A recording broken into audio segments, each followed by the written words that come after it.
Rosie and I are gonna do some exploring. Just about ready to go. Yeah, we got sunscreen.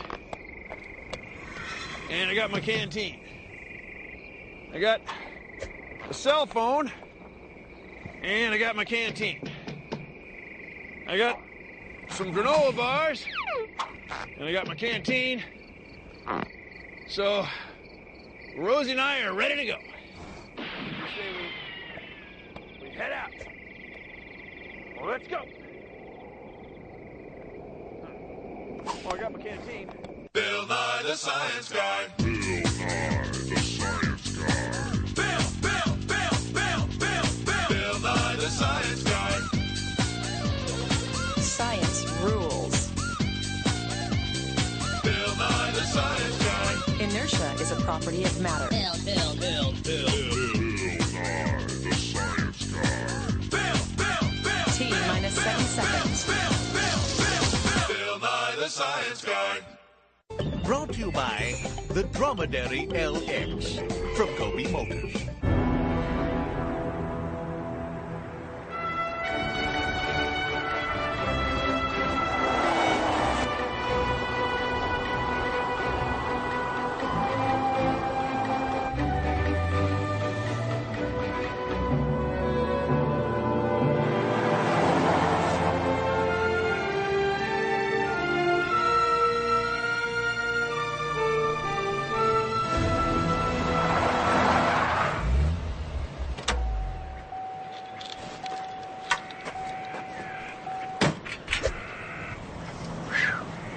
Hot.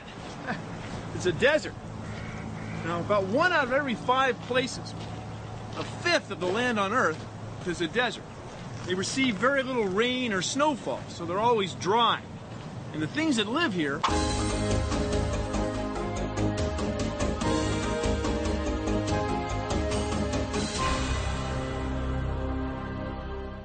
have adapted. They have special ways of managing their water.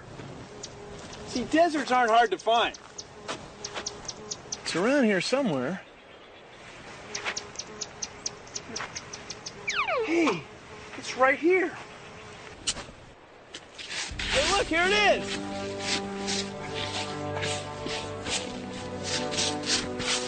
I knew it was around here somewhere.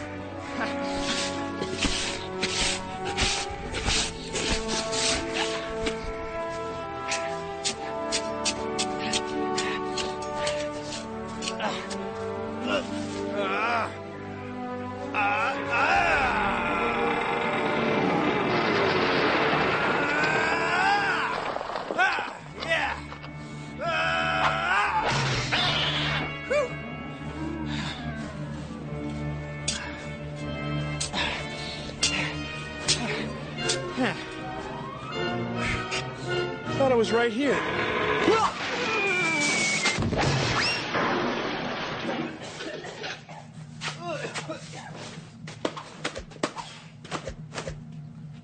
Oh, excuse me. I've been through the desert. No, it's an ecosystem. I've been through the ecosystem on a... Now, where was I? The desert. Oh, yeah. Deserts aren't hard to find because they're part of a worldwide pattern of weather, a dry pattern. And the things that live in deserts are used to very dry ecosystems. Take a look at this. It's a model of the Earth as we see it from space. It's a globe. And here in the Earth's middle, the equator, the world gets the warmest because the sun shines directly. Now, it's the warmest, but it's not the driest. The air near the equator gets warm by the sun, and it gets moist because the ocean is here. And the warm, moist air gets squeezed up by cold air from the north and south. As it goes up, it spreads out. When it spreads out, its warmth spreads out. So it gets cool. It starts to rain. And the rain falls right here near the equator. Most of the world's jungles and tropical rainforests are found near the equator. Now, the dry air happens by the time it gets up here and down here. Deserts are to be found all over the world, but many of the best known lie between the latitude of 10 north and 35 south of the equator. Here, we find the combination of cold ocean currents and mountain barriers that create desert conditions. We define a desert as an area that receives less than 10 inches of annual rainfall. All right, friends, so let's take a look at our extended forecast, and it shows some changes coming in the next few days. Psych! It's not going to change. It's still dry and hot. Yes, my friends, the forecast never changes here, but the sponsorship never changes either. A Genghis Khan, blah, blah, blah, Let's see blah, what's blah. next. This layer of fog above this warm pool is like a layer of clouds above the ocean. When the wind blows, the air moves up the mountains. Now, when it goes up, it spreads out. When it spreads out, it cools off. So it's up here that it rains and snows. By the time the air gets over the mountains to this side, well, it's pretty well dried out. So over here, it's wet and green with plants. Over here, it's dry and brown with bare soil. This is how deserts are formed all over the world. I've been through the desert on a camel with no name. No, wait. I've been through the desert on a chameleon with no name. I've been through the desert on a dune buggy. That's not it.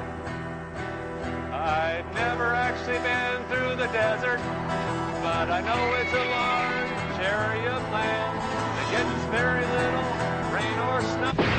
You might think that just because a desert is hot and dry, that it's lifeless. No, far from it. Whole ecosystems have developed where things live on very little water. Take it, Earl. Where's the water? Hey, leave me alone. Some plants send their roots out deep and wide looking for moisture. Other plants make seeds that can sit out the dryness. When it rains, they grow flowers that make more seeds. Where they're plants, they're animals that eat plants. And animals that eat the animals that eat the plants. They've got ways to make the most of a little water, too. For example, there's a beetle that props its body up at night. When the desert fog rolls in, moisture condenses on the beetle's body and drips down, and the beetle drinks it. save some for me. Ah, not bad. Some desert animals, like the desert rat, clean themselves by taking a dust bath. They don't use any water at all. They get dry clean.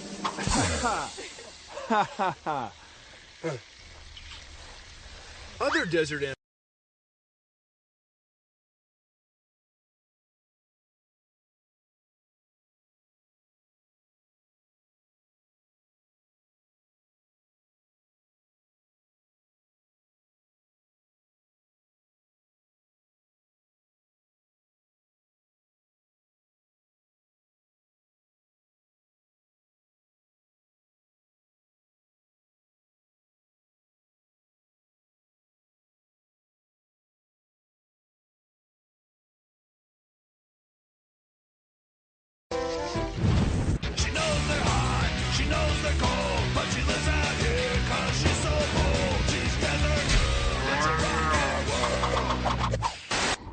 You know, I've been through the desert on a horse with no name. You know what I learned? That song sucks!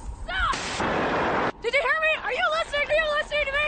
How can anyone go through the desert and not name their horse? We got John, we got Paul, there's George, we got Ringo. What else? It's windy in the desert. Come on, sing along. Come on, you guys.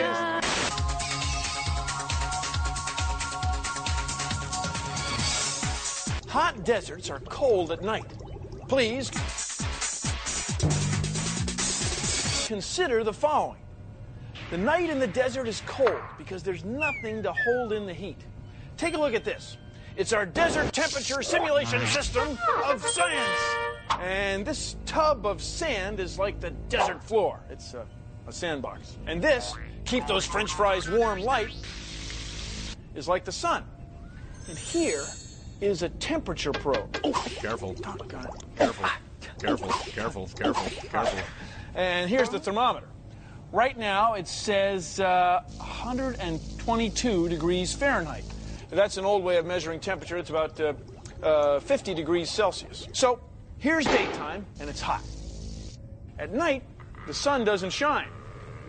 So this black metal plate with the ice above it represents the night sky. It's the icy blackness of space. The icy blackness of space. So down here, the heat that's in the sand, in the desert floor, is facing the night sky. The icy blackness of space. And you can see that the thermometer is going down. It's going down pretty fast. Right now, it's about 104 degrees Fahrenheit. That's right around 40 degrees Celsius. Now, if you don't believe me that it's the cold metal plate, the icy blackness of space, that's making the temperature fall really fast, watch this. This represents clouds, clouds that might roll in over the desert. Now, keep an eye on the thermometer.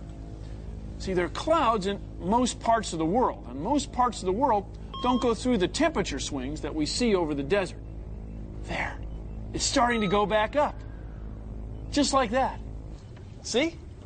Now, I didn't bring in the keep those French fries warm light again. It's the heat in the sand that's making the thermometer go up. The clouds are acting like a blanket to hold the heat in over the desert. See, clouds would keep the desert warm at night, but the desert doesn't usually have clouds. It usually faces the night sky. Ice, blackness, space. You're starting to scare me. No clouds in the sky, no water on the ground, makes the desert cold at night all year round. Anyway, thank you for joining me on Consider the Following.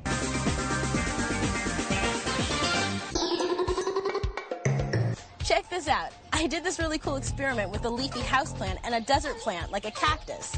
I covered them both with plastic bags and tied a string around them, and then I put them in the sun for a while. See these little water droplets? That's the amount of water that a leafy houseplant gives off to the air. And see how the cactus isn't giving off any water? That's because it lives in the desert and it saves all its water for a time when it really needs it. It's an awesome experiment. You should try it too. Try it!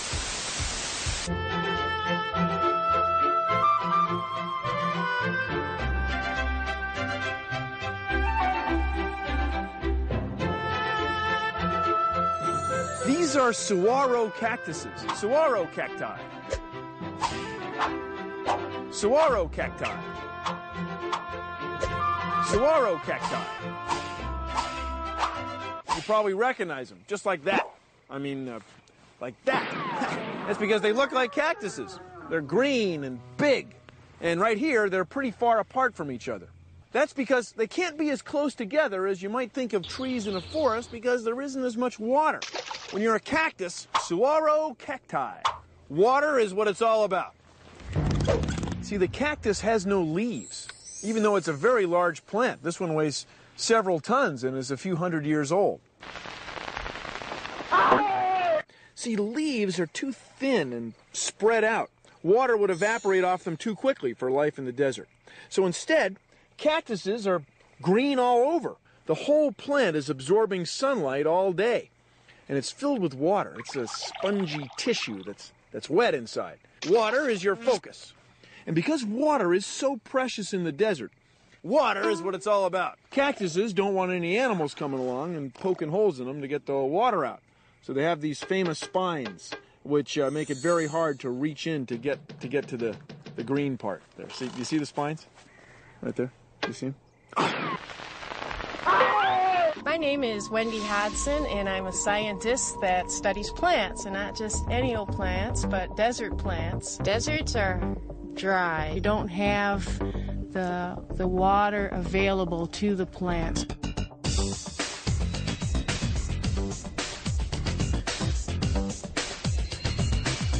I like to study not only what plants are here and where they're found, but also how these plants adapt.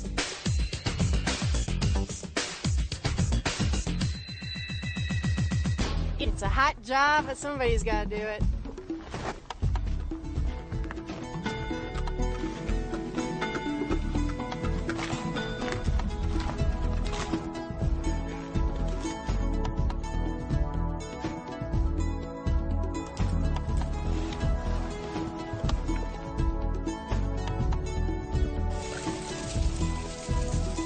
This is Engelmann prickly pear, and it is a common cactus in our Sonoran Desert.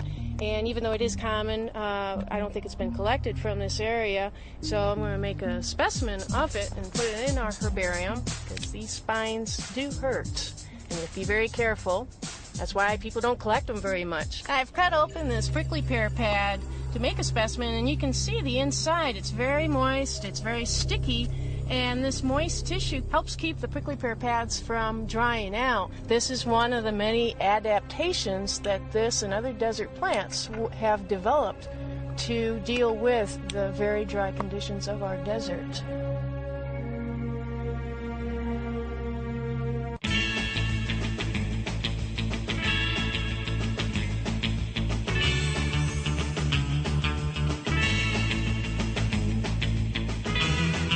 This is a sand dune in the middle of the desert. Now, most of the world's deserts aren't sandy at all.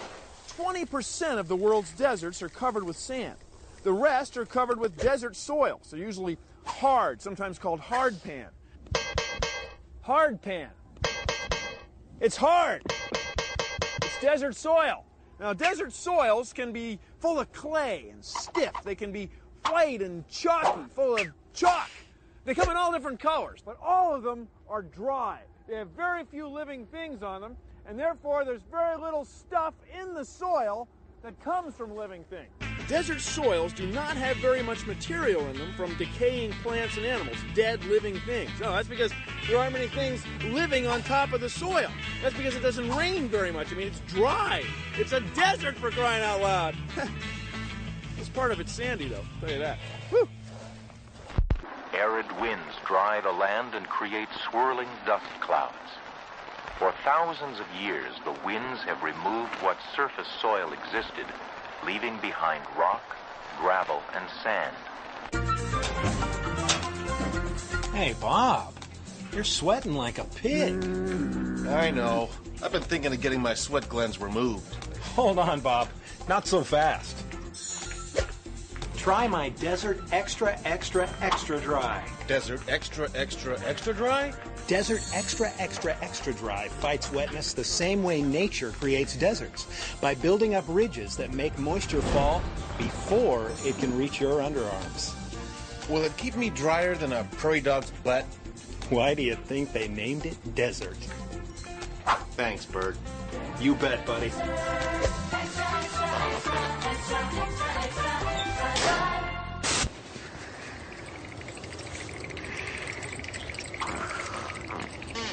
I'm here to tell you that not all deserts are hot.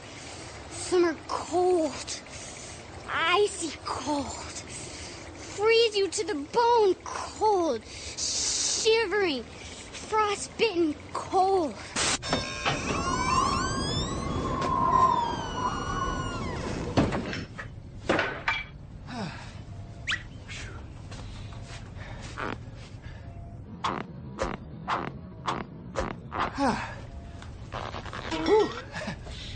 Some of the driest places on Earth are also some of the coldest, like near the South Pole in Antarctica. See there, the sun just grazes by the Earth, and the wind that blows has very little moisture in it. Take a look at this. It's our dry, cold air environment simulator of science. And we have two gauges. Now, each gauge has two dials. It has a thermometer and what's called a hygrometer. A hygrometer measures the amount of humidity in the air, the amount of moisture, the amount of water vapor. So here in the room, it's about 20 degrees Celsius, and the humidity is right around 70%. But in here, it's the same air as in the room, but we've packed it with ice, so it gets cold. The air is very cold. In fact, the thermometer is off the scale. It's way below 0 Celsius. And the hygrometer, the humidity gauge, shows only 40%. Way less than the humidity here in the room. That's because when air gets cold, it can't hold as much moisture, can't hold as much water vapor. The water freezes out. It becomes ice there on the inside. Now in Antarctica, it's way colder than this. Way colder. The air is so dry, there's places where it hasn't snowed or rained for over 100 years. When you see those pictures of big chunks of ice, that's old ice. It's been there for centuries. See, down there, it's dry. It's cold. It's a desert. It's nice, though. It's that dry cold.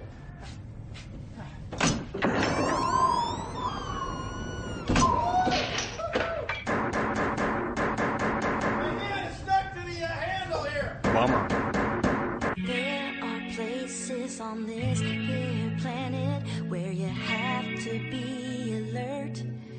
When you go there, you have to plan it. I'm talking about the desert. There is little rain or snow. You might ask yourself why. Something you should already know is deserts are always dry. Animals and plants have found ways to store water, and camels can go dozens of days even when it's hotter. From Antarctica to the Sahara, just ask the snake or the cacti. If they could talk, they should tell ya. Water's in short supply, deserts are always dry. But don't be fooled about the desert. It's not always hot like you're told. Or full of cactus, snakes, and dirt. Some deserts are even cold, but not a lot of water there. The main thing that I am told, from Antarctica to the Sahara, just ask the snake or the cacti. If they could talk, they should tell ya. Deserts are always dry, just ask Bill Nye. Well, that's our show. Thanks for watching. If you'll excuse me, I've got some vascular bundle transpiration strain ratios to wrap up. See ya! Produced in association with the National Science Foundation. Desert. Sandy. Far as the eye can see, doggone it. Over there, some stage. That's where your transpiration vascular bundles are, right out there. Right there.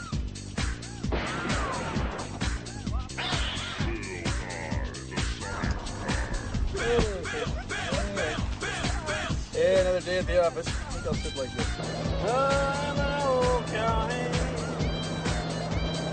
Now the room and this air, the air in this room, and my cheeks ain't tan.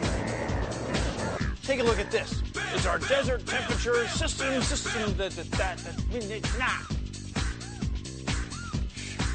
I know every trail in the Lone Star State, cause I ride the range in my Ford PA. The FBI